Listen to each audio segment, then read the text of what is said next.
മമ്മൂട്ടിയെയും ദുൽഖർ സൽമാനെയും ഒരുമിച്ച് സിനിമ ചെയ്യാത്തതിനെ കുറിച്ച് പല വർഷങ്ങളായി ആരാധകർക്ക് വലിയ കൗതുകമുണ്ട്.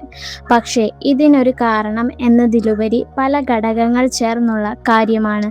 വിശദമായി നോക്കിയാൽ അച്ഛൻ മകൻ ഇമേജ് വളരെ ശക്തമാണ്. മലയാള സിനിമയിൽ പ്രേക്ഷകർക്ക് ഇരുവരെയും കണ്ടാൽ ആദ്യം മനസ്സിലാകുന്നത് യഥാർത്ഥ ജീവിത ബന്ധമാണ്.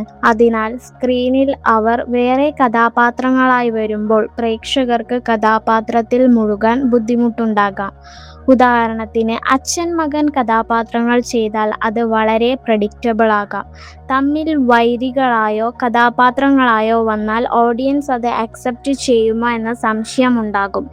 ഇതുപോലുള്ള കാസ്റ്റിംഗ് ചാലഞ്ച് വലിയ കാരണമായി പറയപ്പെടാറുണ്ട്. ഇരുവരും തങ്ങളുടെ സ്വന്തം ഐഡന്റിറ്റി ബിൽഡ് ചെയ്യാൻ ശ്രമിച്ചു. ദുൽഖർ സൽമാൻ സിനിമയിലെത്തിയ ആദ്യകാലത്ത് തന്നെ മമ്മൂട്ടിയുടെ മകൻ എന്ന ടാഗ് നിൽക്കാതെ സ്വന്തം കരിയർ ബിൽഡ് ചെയ്യാൻ ശ്രമിച്ചു. അതുകൊണ്ട് തുടക്കത്തിൽ ഫാദർ സൺ കോംബോ സിനിമ ചെയ്താൽ നെപ്പോട്ടിസം ഡിസ്കഷൻ കൂടുതലുണ്ടാകുമായിരുന്നു. ദുൽഖറിന്റെ ഇൻഡിവിജ്വാലിറ്റി ഓവർ ഷാഡോ ആകാമായിരുന്നു. താരതമ്യങ്ങൾ അനാവശ്യമായി വർദ്ധിക്കുമായിരുന്നു.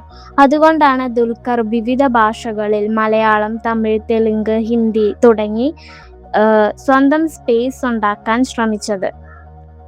സ്ക്രിപ്റ്റ് ഇഷ്യൂ: ശരിയായ കഥ കിട്ടിയില്ല. ഇത് ഇരുവരും പല ഇന്റർവ്യൂസിലും പറഞ്ഞിട്ടുള്ള കാര്യമാണ്.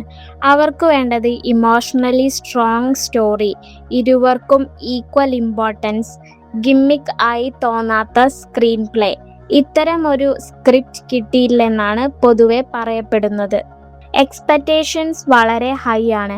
ഒരു മമ്മൂട്ടി ദുൽഖർ സിനിമ അനൗൺസ് ചെയ്താൽ huge hype, pan Indian attention, massive fan expectations. ഇതുകൊണ്ട് ആവറേജ് സ്ക്രിപ്റ്റ് പോരാ, സിനിമ എക്സ്ട്രാ ഓർഡിനറി ആയിരിക്കണമെന്ന പ്രഷർ ക്രിയേറ്റേഴ്സിന് ഉണ്ടാകും. അതുകൊണ്ട് ഡയറക്ടേഴ്സ് പോലും കോഷ്യസ് ആകാറുണ്ട്. മമ്മൂട്ടി വളരെ സെലക്റ്റീവാണ്. മമ്മൂട്ടി കരിയറിന്റെ ഈ ഘട്ടത്തിൽ വളരെ വ്യത്യസ്തമായ സ്ക്രിപ്റ്റ്സ് ആണ് തിരഞ്ഞെടുക്കുന്നത്. അതേസമയം Dulquer Salmaan pan Indian projects, production ventures, multilingual സിനിമകൾ ഇവയിൽ ബിസിയാണ്.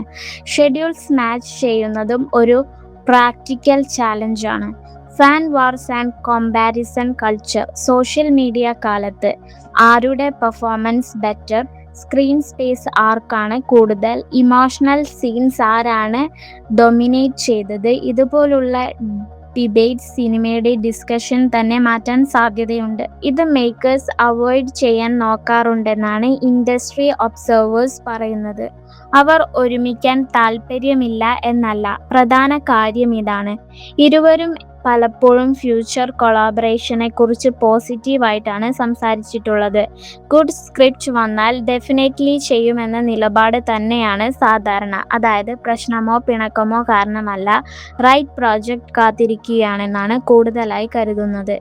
എന്തു തരത്തിലുള്ള സിനിമയിൽ അവർ വർക്ക് ചെയ്യാൻ സാധ്യതയുണ്ട്? ആരാധകർ കൂടുതലായി പ്രതീക്ഷിക്കുന്നത് emotional drama, crime thriller, generational story, mentor versus successor type conflict, anthology style narrative.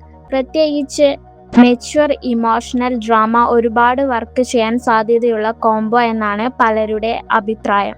ചുരുക്കി പറഞ്ഞാൽ മമ്മൂട്ടിയും ദുൽഖർ സൽമാനെയും ഒരുമിക്കാത്തത് പ്രശ്നങ്ങൾ കൊണ്ടല്ല, കോമ്പിനേഷൻ വാല്യൂ വളരെ വലിയതായതിനാൽ കാഷ്വലായി ചെയ്യാതെ ശരിയായ കഥയും ടൈമിങ്ങും കാത്തിരിക്കുകയാണ് എന്നതാണ് ഏറ്റവും വിശ്വസിക്കപ്പെടുന്ന കാരണം.